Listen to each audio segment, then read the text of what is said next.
Okay, we'll go in 3, 2. Welcome back to another episode of Born Again Bowhunting Podcast. We got an out-of-stater in the studio today. Yes. Yeah. So we got Vince from Michigan with us, and you've been on our podcast before here. I have. Yeah. And now we got him in studio. Don't forget, you got to sign the table before you leave because I think we missed a couple people, and I'm mad about it. So before you leave, make sure you sign the table. Do I get to make a caption with it? You do whatever you whatever want. It's all you. Yeah. I got something in mind. Yeah.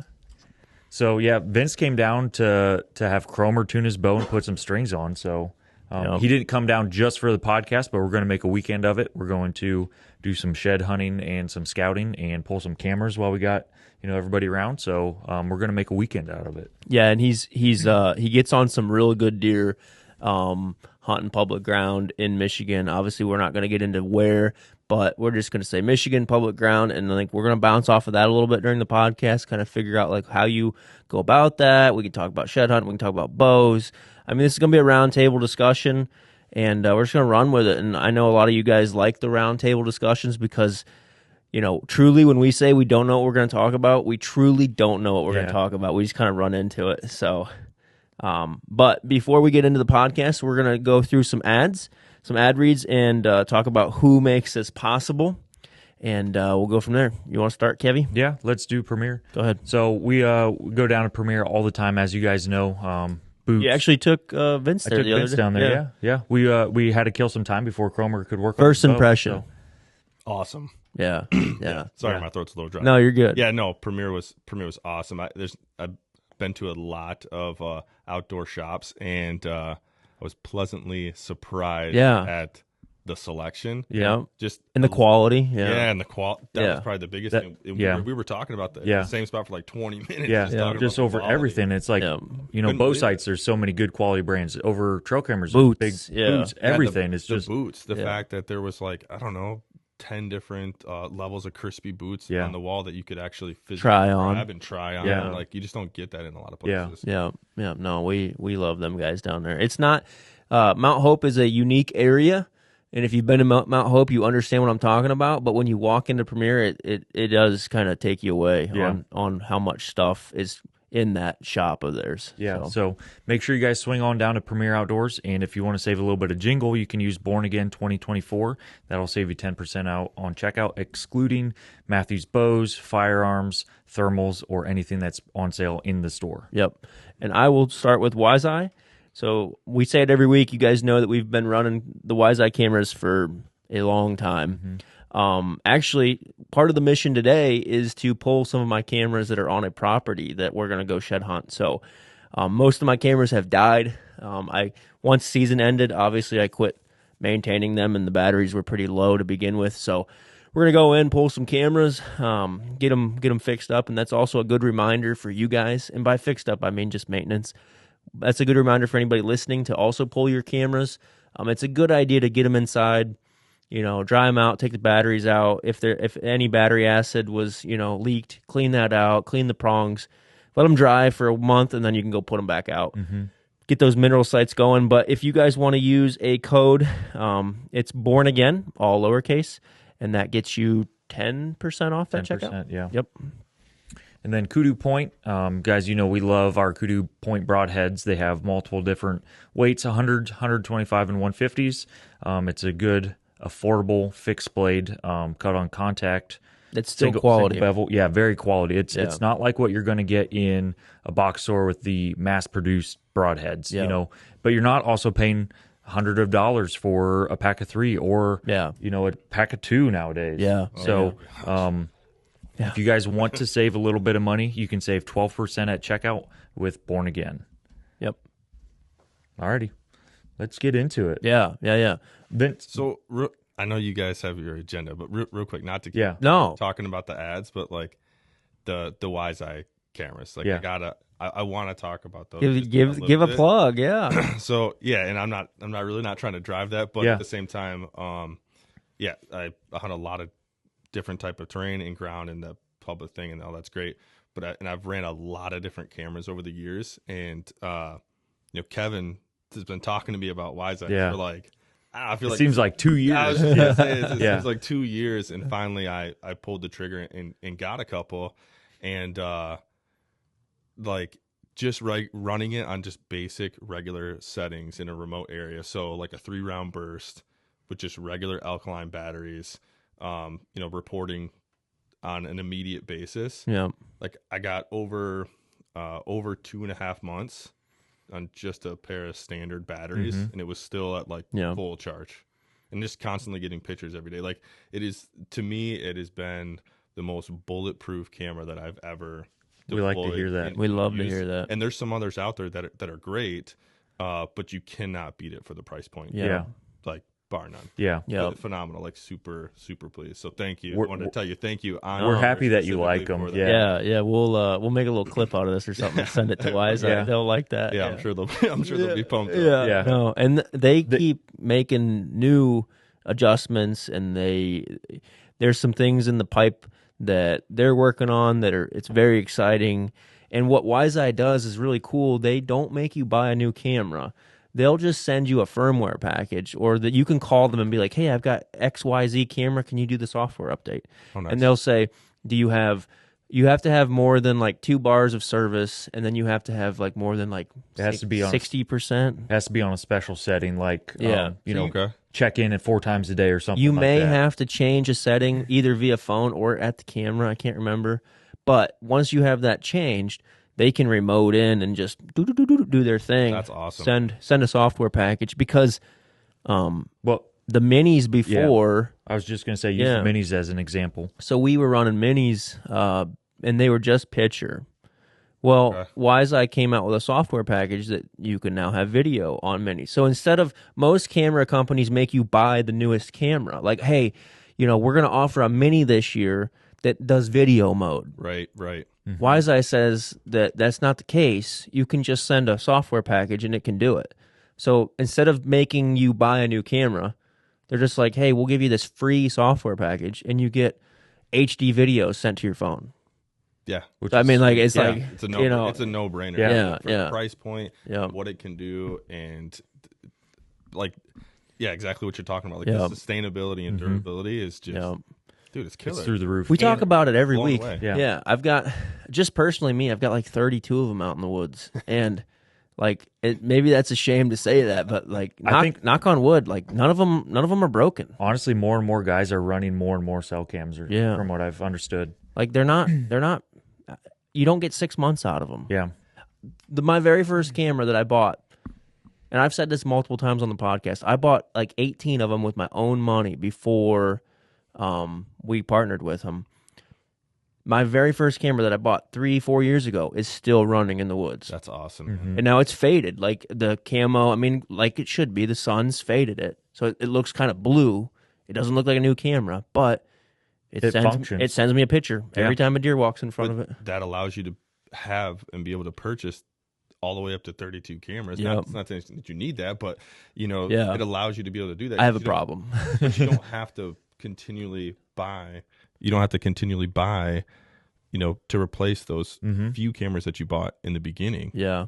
Because you're getting the updates. And you have confidence in those cameras. So like you don't have to like, I'm going to try this brand for a little bit and then like, I didn't have a good experience. Let's try this other brand and keep bouncing around. Like we know WiseEye is a phenomenal camera with phenomenal tech support and everything else. Like why would we do anything else on it? Yeah, absolutely. Yeah.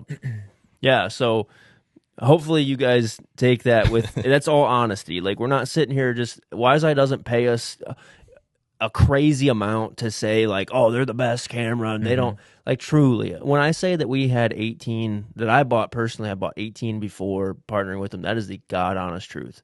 And it's because I was tired of spending $100 on a cell camera that would last 6 months, that you would call in and you would get somebody from overseas that you could barely understand English. They wouldn't support it, and they would just say, just go buy another camera. And I just got tired of it. So, yeah.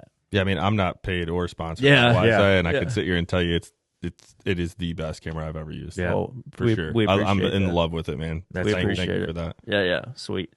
Well, do you want to give everybody a little bit of a rundown on who you are, where you're from, that type of stuff, in case nobody's heard you, and drop your handle too? Yeah, sure. I'm a nobody. My name is Vince Battiata. My Instagram handles. Chasing Public is probably, if you do know me, that's where you'll find me.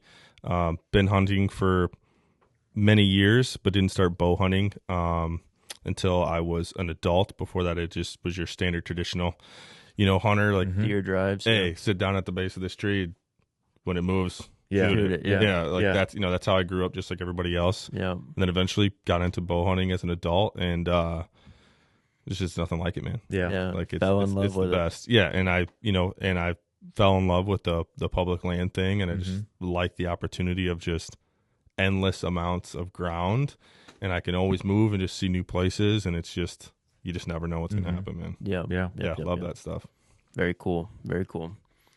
Yeah, so let's get into it. We're not going to make this podcast extremely long because we got some shed hunting to do. We got some miles to put on. We got some boots to wear in, and but the whole reason why Vince came down was he wanted Cromer to tune his bow, and then obviously hang out a little bit. But I kind of want to start the podcast out with that, and maybe just talk about how maybe difficult / hard it is to find a true technician that will spend the time to get everything perfect before you leave.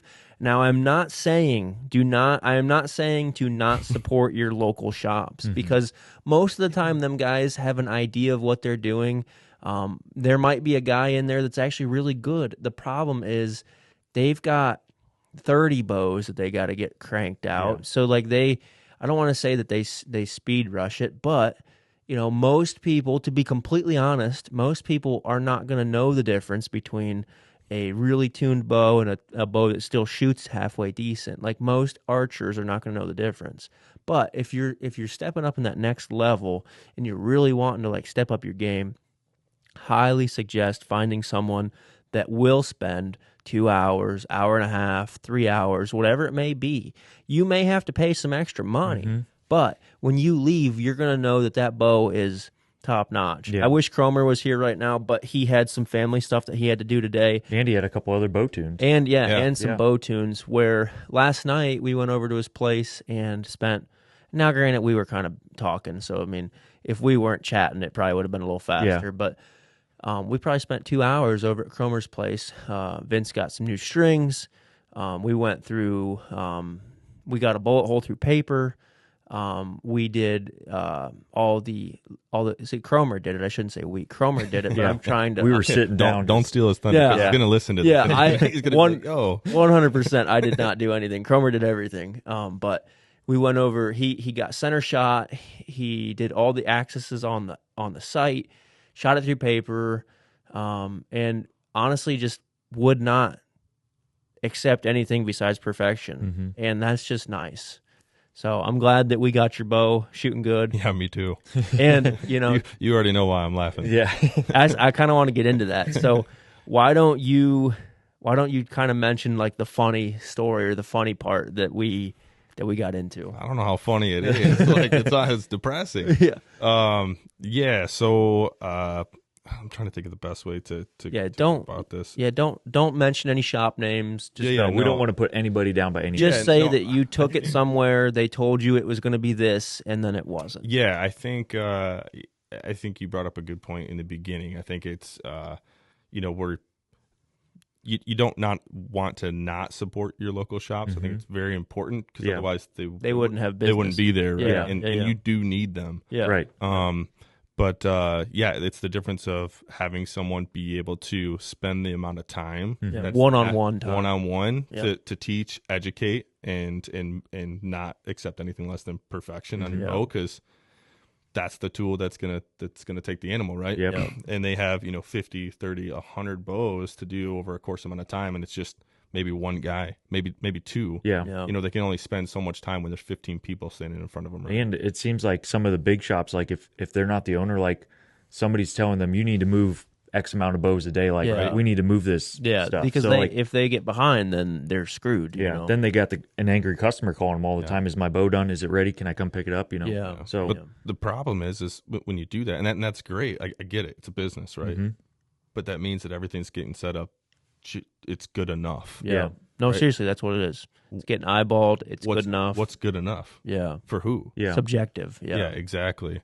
So, the short story is, the funny part, we found out my bow was only set at 47 pounds. Yeah. I'll say it again, 47 pounds. Yep. And I was under the impression that it was at 65. And that's a I'm big not difference. I'm not a weak guy, but I had no idea. Yeah. I don't, I'm not educated on the tuning of the bow side. I didn't understand the basics of just looking at my bow and understanding that, hey, these are backed out so far. Like something's probably not right. Yeah. Yeah. And I've struggled in the past shooting my bow and executing at the time that's necessary. And I'm willing to bet that's probably been the problem. 100%. And do you want to say something? No. Okay. Yeah, so just to go full circle, I had a deer that I located this year, would have been my best deer ever. Great deer. I named him Bowser. I love it, dude. Yeah. Great deer. Super wide, mainframe 8. Not the point. But anyway, came in just behind me at like 19 yards, and I saw him at last second, but he gave me just enough time to get my bow and get a shot off. Drew back, had a gap. I could see where I wanted to hit clearly. Shot, heard the arrow hit him. Saw him take off.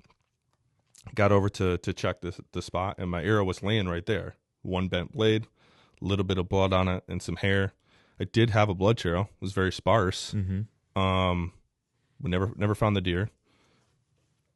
Deer was alive and fine, but I'm willing to bet, with my arrow set up and being at 47 pounds, he was hard quartering away, and I'm shooting a mechanical.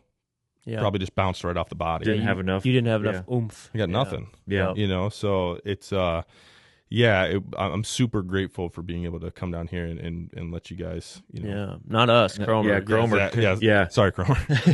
Yeah, let Cromer work on my bow, and yeah, I think we were all stunned when we saw that last night. It was crazy. Yeah. As soon as Cromer said that, I turned around in shock. I looked at your bow, and like Cromer's like, man, those, because like I know enough to be dangerous, but I don't know enough to be Cromer level. But like I know enough to look at a bow and be like, that's wrong. So like I remember me and Cromer were kind of like talking, whispering, like while you guys were over there, and I'm like, man, like both of us were like, them limb pockets are way out. Like, you sure that's 65 pounds? And Cromer's like, I don't think so. He goes, these strings are not setting right. And he goes, I don't think that. He said, Matthews, you shouldn't back out that much. Because like the screw that holds your limb pocket to the riser, obviously when you back it out, your limbs have less pressure on them. Off of it. So, but you have to be very careful. There are specs that you have to follow. And to give an example, I gotta stop saying we. Cromer, I didn't do anything. Cromer turned the limbs all the way down to tighten them. It was a 70-pound bow, correct? It was a 70-pound bow. Yeah. That you thought that somebody who set it up for you told you it was 65. You trusted the shop, and you left. Cromer backed the limbs all the way down, because this is what you want to do if you want to turn down your bow a little bit. Always start with your limbs pressed all the way down, so you have equal flex or equal. You want the bolt to be equally turned out on both sides, top or bottom. Otherwise, your cam is going to be ahead or slower on. It's got to be equal. So Cromer turns them all down, and I told him to go like 2 turns, and Cromer's like, I'm just going to go a turn and see what happens. Now, it took him 4 turns to get all the way cranked in. And he does 1 turn. We put it in the draw board, and it was 63 pounds. Yeah. And one turn out. One turn out on those bolts that hold the limb pocket together. 1 turn was 7 pounds. So Cromer is like, well, we're gonna leave it at that and see what it feels like. And we told you, we were like, hey, just fair warning, this is gonna feel like a completely different animal. Yeah. And which it probably did. Oh, it felt amazing. Yeah. Honestly, it was actually easier to draw back. Yeah. Because with it not being as spongy. Yeah. And it's something that I did notice, but like, again, I didn't know. You just thought like that's part of the process. Oh yeah, okay. So I cranked it up. I thought it was moved up 5 pounds from the year previous. Yeah. And I thought that's why maybe it's a little bit shaky. Yeah. And it's 10 times easier now. Yeah. So we won't dive too much into it. We don't want to bash anybody, but just I guess the part of the story is just pay attention to the bow, and if you're wanting to take it next level, do your research. Call somebody that does. Learn. There's never a dumb question. Cromer had to start somewhere. I started somewhere. Kevin, Vince, etc. Like, you have to start somewhere. And trust me, if somebody's willing to teach you, listen, because they know, they were there too. Yeah. So just, it's a learning process. And like I was saying, if you want to take your archery ability to the next level, find somebody that you can trust one-on-one. I'll plug Cromer. I don't care. If you're in the northeastern Ohio area, PA, Michigan, depending on how far you want to drive, if you want to drive 3-4 hours, Cromer will hook you up. So yeah, absolutely. Well, it's something else. Like, I think the moral of the story is it's really important. Even if you like, I don't care about tuning my bow, but I think it's important to just understand just the basics on a safety level. Like, they were backed out so far. True. Like, there's a it could have been where unsafe. it's like, yeah, it shouldn't be. There's a certain level where you should stop. 100%. Right. And I don't know what that is. yeah. Honestly, if I had a 70-pound bow, or 70-pound mods, I should say. Excuse me, because the limbs are all the same. They changed the draw length by the mod. I wouldn't go any farther than like 10 pounds. That's a good rule of thumb. Like, I would not go below 60. It's a good rule of thumb. Because what will happen is like Cromer was saying, how your groups are going to go from whatever you were shooting to real tight. That's going to happen because those bows are designed to be shot at 70 pounds, 65 pounds, 63 pounds, whatever. But like, with you having that bow at 47, your groups are, trust me, you're going to be, once you get everything sighted in, because you got new strings, you got a new sight. So once everything kind of sets in, you'll notice that bow will shoot a lot better. I'm pumped, dude. Yeah. I could not be more excited for it, honestly. Yeah. Yeah. And then if you get that quartering away shot at 20 yards, you don't got to worry about it next year. Yeah. Thank you. Yeah. Just appreciate that. Yeah. Yeah. I was just going to plug Cromer one more time. On your way down here, you made a story post that you were coming to Ohio for us. You tagged us in it, and somebody local contacted you and were like, "Hey, what are you coming down here for?" Right? Oh yeah. And you were like, "Well, I'm having Cromer tune my bow," and he's like, "I wouldn't let anybody else touch my bow." Is that? Yeah. That's what he said, right? Yeah, absolutely. So we can plug him. Yeah. Say who it is. It's Aaron Olson with Next Step Outdoors. Yeah. So I'm sure there's some of you guys out there that know who he is. Yeah. Yeah, we talked quite a bit, and that was like the first thing that he jumped to. So that tells me. And you didn't even know there was a connection between Cromer and him and us or anything. Yeah, so not a clue. That was probably reassuring for you. Oh, as soon as I heard, because we talk a lot actually, and as soon as he said that, I was like, oh yes, thank you. Thank you. No, so that's cool. Aaron's a good dude, and Aaron, if you're listening to this, because I know you listen to some of our pods, we are wanting to get you on. So I know you texted me the other day and asked when, but we'll have to schedule you in here soon. So just remind me, because we're busy. Yeah. But yeah. So anything else that you want to mention before we jump ships from the tuning and anything like that? No, I think that's good. Okay, I do too. That's a good way to end. That's good. Just understand the basics. Yeah. Understand the basics. I think it's worth spending a little bit of time and ask questions too. Yeah, ask questions. I asked Cromer all the time when he was tuning my bow. He was looking at these 2 holes in my cam, the timing stuff. I didn't know that was timing, and he explained that to me then. So I had no idea for that. So that was cool too.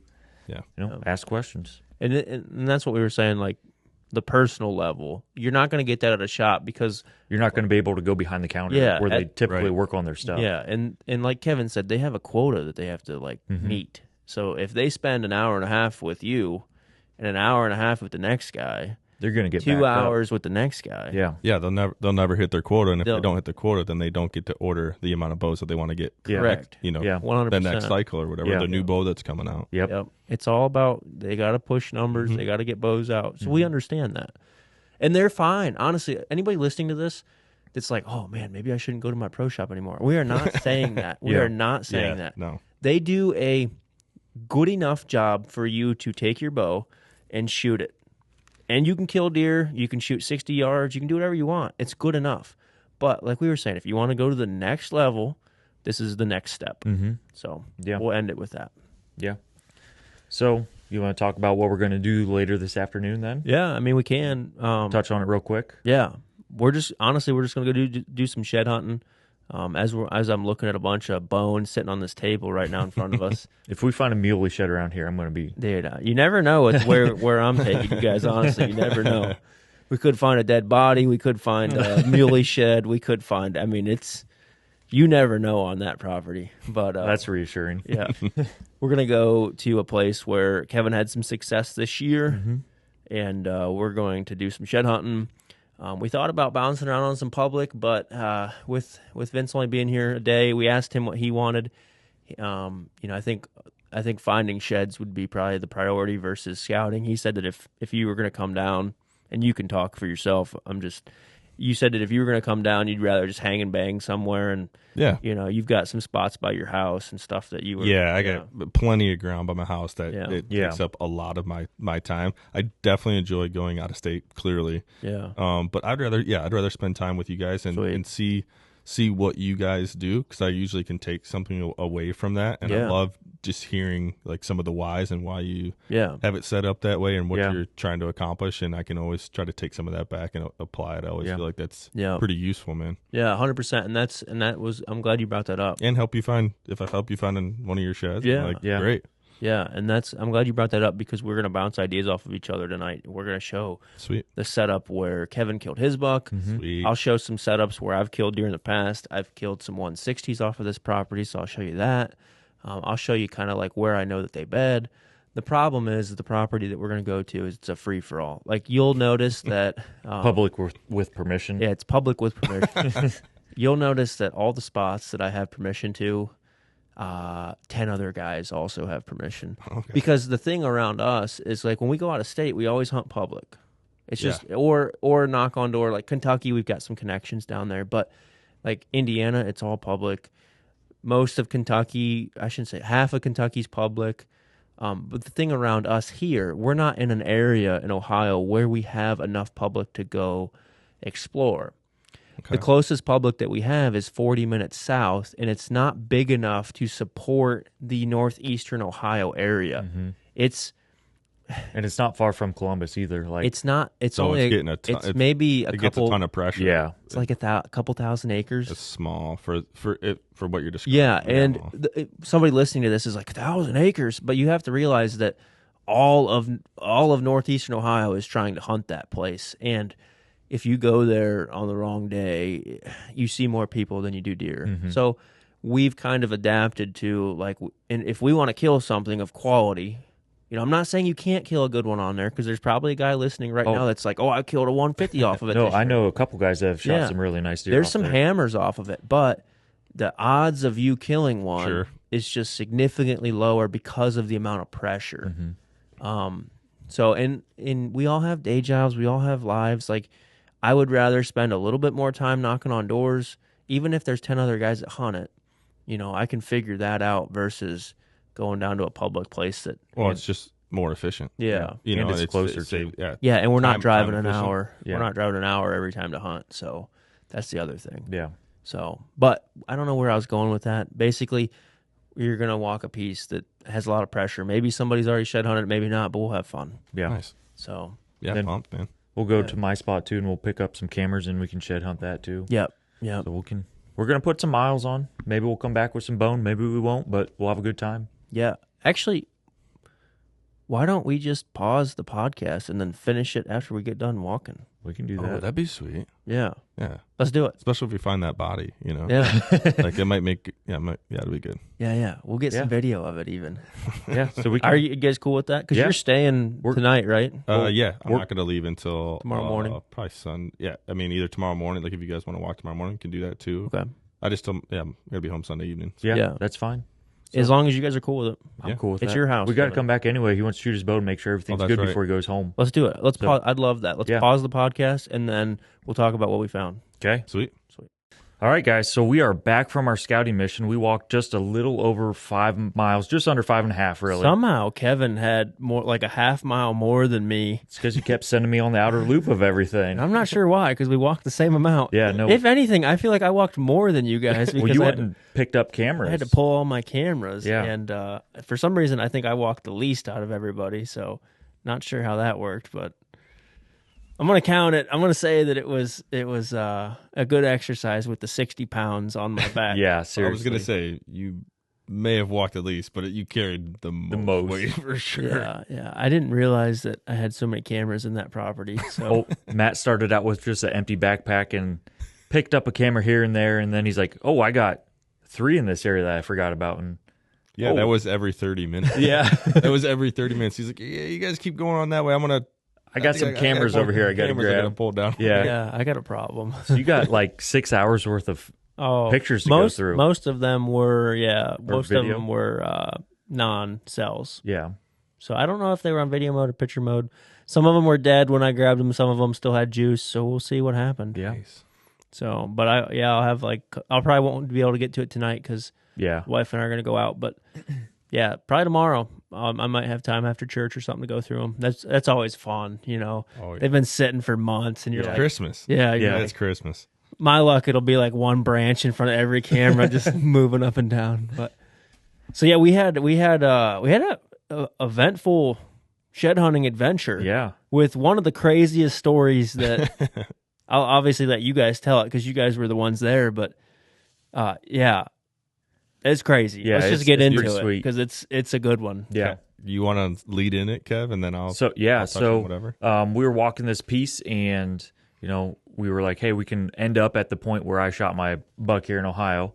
So we went to the kill tree, and I was kind of explaining it how it kind of unraveled, and like he's like, dude, that's a crazy story of how the deer came in and like how it all played out and stuff. And he's like, well, I want to check this ridge back here behind us just to see like the lay of the land, I'm sure. And like see how it was. So we started to make our way back there, and he's like, hey, wait, and there's a hanger. There's a yeah. Seriously, Yeah. I'll let you tell this part since you saw it. Yeah. So I'm gonna back up one step. Yeah. So try to picture this. Kevin is telling me the story of how this perfect hunt came together, because that's what it literally sounds like, the perfect hunt. Yeah, it was. It came together. We were standing in this spot talking for like 10 minutes. It probably was close to 10. I could hear you guys talking when I was pulling my camera. Yeah, we weren't quiet. Yeah. And just to give like a little bit of lay of the land, it is kind of these two big point fingers that kind of dip down into a big creek bottom. Wouldn't you say? Yeah. So the one point looked really nice. Hey, well, I just want to go check it out, just see what it looks like. Mm-hmm. So we start walking down, and I think I see a shed, and it looks like it's hanging in a bunch of like greenbrier brush. Yeah, is what it looks like. Yeah, and then all of a sudden I see this black dot, and I feel like I see it move. And at this point we're like 20, 30 just yards. over 20 yards. Yeah, 25 yards. Yeah, for sure. Yeah. And I'm staring at it. I'm looking at it. So I pull up my binos, and I tell Kevin, hey, there's a deer right there. I said, hey, hang on a second. Yeah. And you're probably, I don't know, 40, 50 yards away. Yep. And the deer is stone, like just stone It's cold. a statue. The ears aren't moving. It doesn't look like it's breathing. I'm watching it through the binos. It doesn't blink. It doesn't move. It doesn't do anything. So I'm telling Kevin, like, dude, that's a dead deer. Like, that's a dead deer. Yeah. So we start walking up, and we get, I don't know, within 7 yards. Yeah, within like the length of the average pickup truck, at least from it. Yeah, and it was the deer looked sick. It looked like it could be injured, or like I said, it looked like it was dead. Yeah, and it was a half rack buck. And we get a little bit closer, and Kev tosses a stick over there because we didn't want to get gored. We didn't know. Yeah, and he stood up, and his left leg, he wouldn't put any pressure on it, and he dipped down into this bottom, just barreled down there, and I saw him go down, and I'm start kind of running. Watching his headgear, I'm thinking, oh, yes, I'll pop off. Vince runs past me. He's like, drop it. Yeah, he runs down into the bottom. I lose sight of him. When he comes back up on the other side, I see no headgear. Yeah. And I was like, yes, he dropped it. And that's so wild. Yeah. So then you come on up there, and we start looking, and we all walk right past it, and we all think it's down in the creek. Really? Yeah, the antler popped off. We think it's in the creek. We start walking up on the other side, start looking, and turn around, and it the couple steps after he took it was just laying right there. Yeah. So you talk about just freshy. Like as soon as he went down to where we couldn't see him drop down over the hill, like he must have, got his footing or something like that. Yeah. And the shock bumped it off his head. It actually went on the right side. It was his left side, and it went on the right side of where he went down. So I wonder, he had to have kicked it or something when he was running. Yeah. But the reason why we missed it was, it was blatantly obvious where it was laying, but we were at a higher elevation, and when Vince said that he saw him go up the other side of like this bank coming out of this river bottom, he didn't have headgear. So we just assumed like the impact of him hitting the river bottom caused it to fall off. So we were all kind of like looking down into the river bottom instead of right at our feet. Yeah. So we all walked by it. Yeah, because we were probably looking around for 10, 12 minutes maybe. Yeah. Before we started glassing, thinking like maybe he, and then Vince was like, well, maybe he had, like you started second guessing yourself just because it should have been laying right there and we couldn't find it. Well, it happened so fast. Yeah. Once he jumped over that edge and dipped down to that bottom, we were back a little bit, and that's why we started running, so I could get a visual on to see if he dropped that it. big tree that was down, lost sight, and then he popped up, and I'm like, it's gone. It's got to be down. It's got to be somewhere. Yeah, somewhere down there. And then we were looking. Kev luckily went back to kind of reevaluate. I wanted to backtrack a little bit. Yeah, and I was just about ready to like head back up. In my head, I'm like, it's got to be here. Yeah. So I was like, let's go back up to where he was bedded. Like, let's. Maybe maybe we just missed it. And then as soon as in that thought like crossed my mind, Kevin's like, I got it. Yeah. And then just turned around. Yeah. So that was sweet. But it's sweet. That was sweet. Yeah. No, go ahead. I've never had anything like that happen before. Like, you bounce a deer and he drops a shed. You see it all the time on on video and stuff. And it's crazy. But like to have something like that happen real to life you is pretty sweet. Real life, and everything was legal. Like it wasn't like we were driving down the road and you trespassed on somebody's field because he jumped over the fence. Like we had permission to be here. He got out of his bed and he dropped it on the property that we had permission to be on. That's so cool. Yeah, like it was wild, man. I've never had anything like that that's either. So cool. What else is there to say? It's just awesome. One of the coolest, and I didn't even get to see anything because I've got 60 pounds of cameras on my back, and I'm tromping through the woods trying to catch up with them. Well, and you were like we said, you were a good 50 yards away from us, and we flagged it down like, hey, there's a deer right here. You know what was funny? I was just about to say, hey, Kevin, what tree were we in again? Yeah. And like, I was looking at the trees, and I'm like, I think it was that one. And then I look over, and both of you were like giving me the hand motion of like, whoa, whoa, whoa, whoa, whoa. So I assumed there was a big one bedded, like tucked in somewhere. Yeah. And then I seen you guys pull up your binos a couple times, and I'm like, what are they doing? And it solid like probably 5 minutes is what it felt like. I was just standing there kind of waiting for you guys to. And then all of a sudden I hear this big crash, and then I hear Kevin or Vince or somebody, Matt, come on over here. Yeah, as soon as he bounced, we're like, Matt, get over here. So I take off running, and I'm running over there.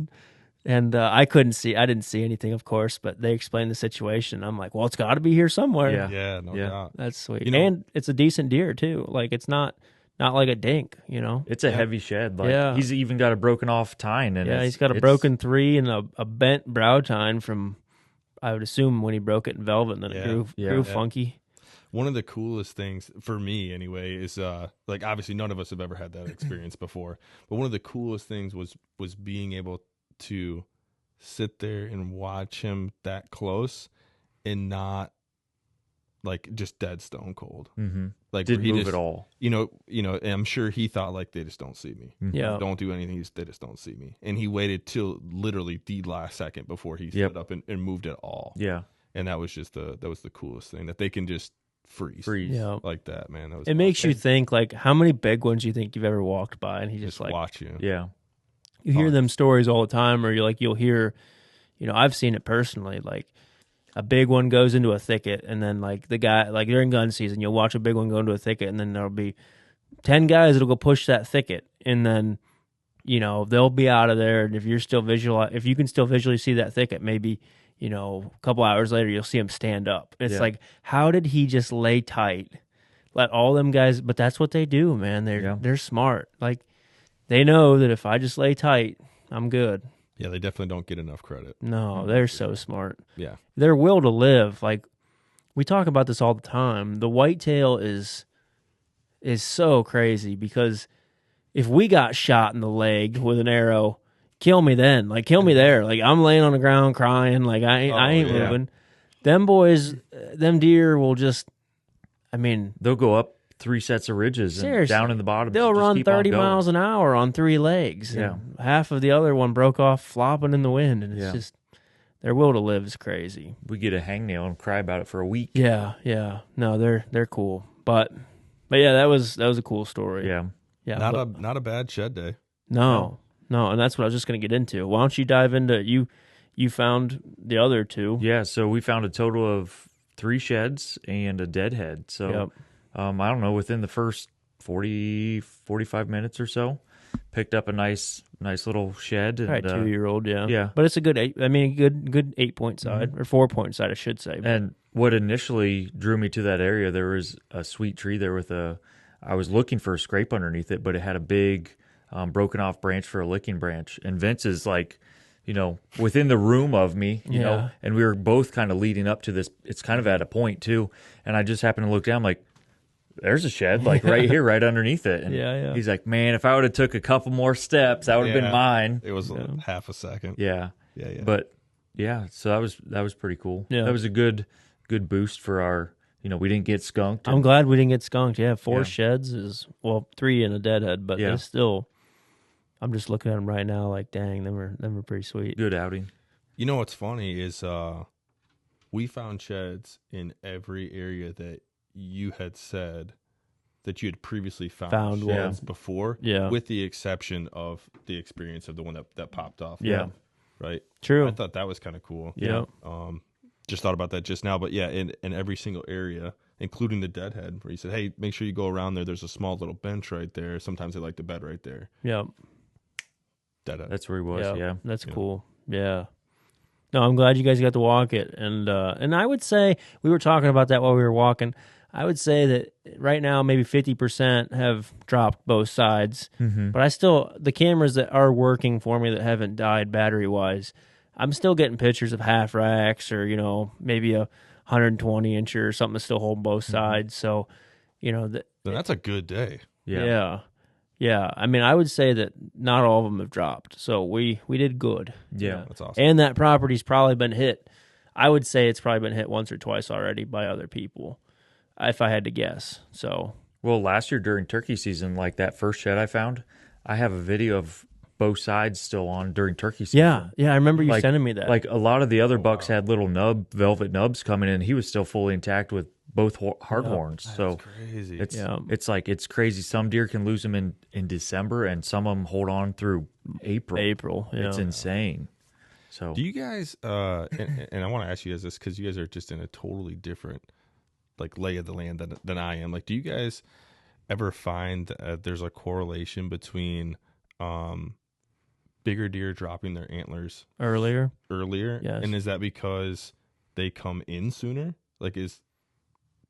I just think it's just like gravity personally. The weight, I just think that it's, that, there's Mammy. I just think that there's more weight on there and especially if they lose half a rack, they want to get that other side off because they feel unbalanced in my opinion, Sure.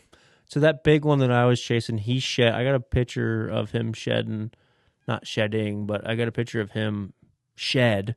And then 2 or 3 days later, he came in missing both sides. So I think, like Kevin said, that it just gets to a point where it's uncomfortable. It's uncomfortable. And then why they shed early, I'm not sure if it's nature's way of just preparing, because that's energy, on top of their head that they're carrying around. So if they lose that, then they're preserving energy. And I don't know if it's nature's way or what, but it always seems like the bigger deer shed a little earlier. But it's all situational too, because I've seen some big ones hold till later in the year. So who knows? It could be stress. It could be a lot of it has to do with the doe population and how many does got bred and what the competition looks like, food source. Like there's so many different factors. Yeah. But And this year, our winter has been very mild. So they didn't have to scrounge around for food or anything. Sure. Like they could just, like we were saying, they could just browse through any kind of grass that's popping up or briars or whatever, and like, they didn't have to go looking for food and like shed early because of that either. Yep. So no, it's yeah. So I don't know what else. What else you got? I don't know. We found a lot of sign. We got his bow sighted in, or a sight tape for it. Yeah. Yeah. Let's talk about how easy that process was. Honestly, it was pretty easy. Go ahead. Yeah. It was pretty easy. So the new sight is the UV3 slider, and how we were talking about earlier of how I just didn't understand the basics and stuff like that. So I got to really learn how to get that stuff sighted in for the most part. Yep. And the directions are bulletproof. Like they're made for dummies. Yeah. So that was really helpful. The sight is awesome. Yeah, it's very nice. Haven't used it yet out in the field, but I feel like it's going to be it's going to be solid. A good one. Yeah, for sure. And it looked like your bow was shooting pretty good. Like it was shooting pretty flat. Like I was impressed. Yeah. I'm glad that the poundage is where it needs to be. Yeah, you and me both. Because that thing was shooting pretty flat. So we sighted in at 20. Well, actually, we started at like 10 yards, got our left and rights, got our elevation close, went back to 20, tweaked it again, Yep. And then we stepped back 10 yards all the way to 60, and then we put your tape on. So I think that tape's fairly close. You might have to adjust it a little bit. I think it's pretty close. It's close. Might have to tinker with it just a little bit to get it. Once I start getting a lot more practice. And then one thing that I thought about too is like if you're, so say you go to 30 yards and you shoot, and I just thought of this while we were talking, and say your 30 yard on that fixed pin is just a little off, adjust it on the wheel to hit, and then just take that whole metal tape, because we put it in the middle, and then just move that up a little bit or move that down a little bit. And then you might have to readjust your 20 and 40 yard pin, but that makes it so simple. Yeah, it's so simple. Yeah. Yeah, I love that. No, that's a sweet sight. They give you quite a bit of air because it looked like on the metal sight tape plate, like it was slotted, correct? Mm-hmm. Yeah. So you could slide it up and down, and most of them have a little bit of adjustment, but that had like 4 times the amount of adjustment of the plates that I have seen at least. Which is sweet. Yeah, I called Cromer, and this is no diss, but I'll just be honest. I was like, as much as I hate to say it, them boys from UV got it figured out, because like that sight is well built. Like if anyone's looking for a high end sight, and the price tag it's up there, but just know that you are getting up. I mean, it's quality. Yeah, one of the best in my opinion. Yeah. No doubt. And I've seen a lot of sights, and I think that one was really nice. Yeah. One thing that was kind of unique about it is it's a 3-pin. Yep. And you use the middle pin to like find your sight tape number. Yep. And most of them, it's like you use the top pin is going to be your That's slider. That's where we started, and we started there to begin with, and then we went back and we're like, okay, so we need to start from the middle pin, get that sighted in at 30, and then we back it up and get that sighted in at 60. Yeah.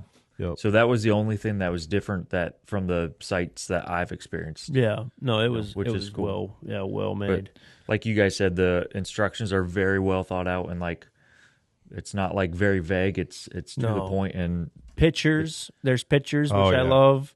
Everybody loves pictures, and easy directions to follow. Yeah, for sure. Yeah, absolutely. Kevin, you got yours sighted in too? Yeah, at 20 yards. We had to move the rest just a little bit because Kevin's running a landslide, and he's using the bridge lock technology. And that landslide's technically not designed to be. I mean, it is. Yeah. It's a dovetail, but like they don't. What I'm getting at is now people are making bridge lock sights where you kind of see that they're curved, kind of like your UV's curved. Well, they do that for a reason, so you can get more out from the riser. So what happened was we kept having to go right. You were hitting right at 20 yards, but we got to a point where it was almost where the riser was kind of blocking the housing of the sight, if that makes sense. So instead of covering half the sight housing, we just moved his rest. And the only reason why I'm saying this is in case somebody out there has the same problem. If you move your rest opposite of your arrow, so your arrow, if you want to, excuse me, let me rewind. If you want to sight in with your sight, you follow your arrow. If you want to move your rest just a little bit, it's opposite. So Kevin was hitting to the right. I moved it to the left just a smidgen. And I'm talking like 1/8 of an inch smidgen. Tightened it back up. And then he was hitting to the left, which was good. That's what we wanted because we wanted the sight to go that way. And then now you cleared your riser, so you're good to go. Yeah, and I can see the whole sight through my peep now. It's not covered by the riser or anything. No, which is good. And the whole time we were out there, Kevin's got the new lift with mossy oak bottomland limbs, and man, good. That is a sharp bow. It looks smart. Yeah. Like there's just something, it just looks really clean. Yeah. It does. It looks awesome. Yeah. I'm very happy with it. Yeah, that's a sharp bow. Yeah, I was out there, and my bow's not in yet, and I'm like more jealous than, jealous can be because I can't shoot. I'm looking at this brand new bow. I'm looking at this other bow that's got a brand new UV sight and a brand new set of strings. I'm like, man, I just want to shoot my bow. I guess I could shoot my old one, but yeah. Why shoot it when in a month I'll have a brand new one and get it sighted in and everything. Did you ever call them and see when it's No, I didn't. What time is it? Is it past 4? Oh, well, yes. way past 4. Past. So, yeah, they're close. I'll call wait Aaron. till Monday. I'll call Aaron on Monday. Say, what's the deal? Where's my bow? Oh, that's in and I sold it already. Yeah, he probably would do that to me. It's going to be another month. Yeah. Actually, it got lost in shipping and... Call me Thursday. Yeah, it'll be in maybe like October 1st. And you know what? He would honestly do that just to pull your chain. Oh, he would. I know would he do would. that, yeah. He would do that to me. And I'm like, you dog. I would, if he did that to me, I'd literally grab one off the shelf and be like, this one's mine. Take his. He did get the same one that I got. Yeah, but it's earth limbs too. It's the demo one that you can shoot. Gotcha. He's like, that's my bow over there. Jeez. So yeah, if you want to pull his chain, just take I'll that just one. grab his. Yeah, then. Nothing wrong with that. Just hold it ransom until yours shows up. Yeah, sweet. So, what's the plan this year, boys? We going to Indiana or what? Hey, that's on your plate. Hey, I can make it work. We're going. I mean, we don't have a week set. No, yet, but we're probably going. Yeah, and by probably I mean we'll make something work. We just don't know when. Let's do it. When, but yeah, that's cool. Because we talked to Christopher Leppert then too.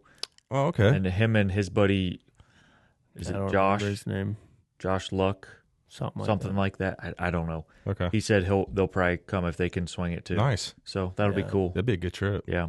No, there's a lot of people that, and like last year, we understand there's a lot of people on the fence and then it didn't come. But if they come, we'll have a good crowd. Yeah, a lot of knowledgeable people. Yeah, a lot of knowledgeable people. Bounce and that's what you need. Yeah, you got to have that, man. And last year too, we helped each other out. It wasn't like us versus them. It was like it's not a competition. It's a team. Oh yeah, camp, everybody wants everyone to succeed. Yeah. So like last year, what we were doing is like we'd all get back to camp late at night. Everybody kind of made their own dinner, but we ended up having like a potluck. We'd all share and eat everybody else's food. Mm-hmm. But like we would just sit around eating. Like, what do you think about this? What do you think about that idea? Like, has anybody walked this section? And it's just nice. Yeah, that's it's awesome, nice to have a camp like that where people. You want the next guy to kill just as bad as you kill. It's it's not a competition. Like I'm not out there like telling you to go to a bad spot. You know what I mean? Like if I truly think it's a good spot, I'll be like, yeah, go in there. Or I'll say, no, I walked in, it's garbage. Like don't go in there. So it's nice. It's nice to be in a camp with guys like that. Yeah, that's awesome, man. So no, it's a good time. And there's some hogs down there, and Kevy killed one. So yeah, it's a pretty buck. Yeah. He's very cool. So, what did you think? Is that your first Ohio shed? Yeah. Yeah. So what did you think of just the area? Obviously, don't give any location away. But what did you think of like what did you anticipate versus what did you see? So I've been to Ohio before. Okay. And I've hunted Ohio before. Okay. Down in the southern end. Yep. Mm-hmm. And it absolutely kicked my tail. Yeah. I was not ready for that at all. Yeah. I like the lay of this land a little bit better than down in the south. I'm just not used to those big hills. Yeah, and there were still some decent sized hills here. Yeah, yeah. I like the rolling. Yeah, the diversity on the ground is ridiculous. Yeah, and the ag. The ag is awesome, man. Yeah, yeah, I love it. I love it. I'm glad you got. I'm glad we found some sheds. Yeah, me too. Yeah, I'm happy that we didn't get skunked. So no, it's cool. I was hoping we would find a Mondo, but you never if know. we did some trespassing, we might have. But the property that we went to was just maybe 10 years ago or 5-10 years ago, like I was talking to you about, like we probably would have found some megas, but it gets too much pressure. But it's fun and it's one of them properties that has the potential to, like, you don't know what's going to walk by. Yeah. Oh yeah. I got busted by, just a quick story. I got busted by a Mondo. Where can I explain? Remember when I told you guys we were kind of like following that little creek, and I told you guys I was going to run back here and grab some more cameras, and then you guys kind of went back towards the truck. If you would have went with me and kind of went down where them cameras were, oh my gosh, I got busted by like 170 incher back there just 2 years ago, maybe 3 years ago. But had no clue the deer. I knew of the deer. I knew he was in the area, but had no clue that like I would see him. I was hunting, hoping, but he just popped out of nowhere. You just don't know on that property. Never had another encounter with him? No. Did you ever put any more time in? I did, but it's hard because I know where they're at, and you can't get access to it, and they only come during the rut. So it's like, it is what it is. Is that the one you talked about on the One Giant Mistake? No. Okay. No, that was a different location. That was a different location. Okay. Yeah. I know where you're talking about. Yeah. Yeah.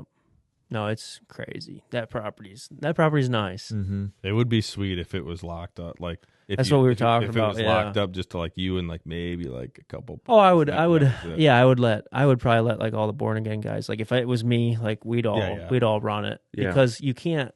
Like we were talking, you can't manage a property like that with one guy. No way. I mean, you would have so many your does.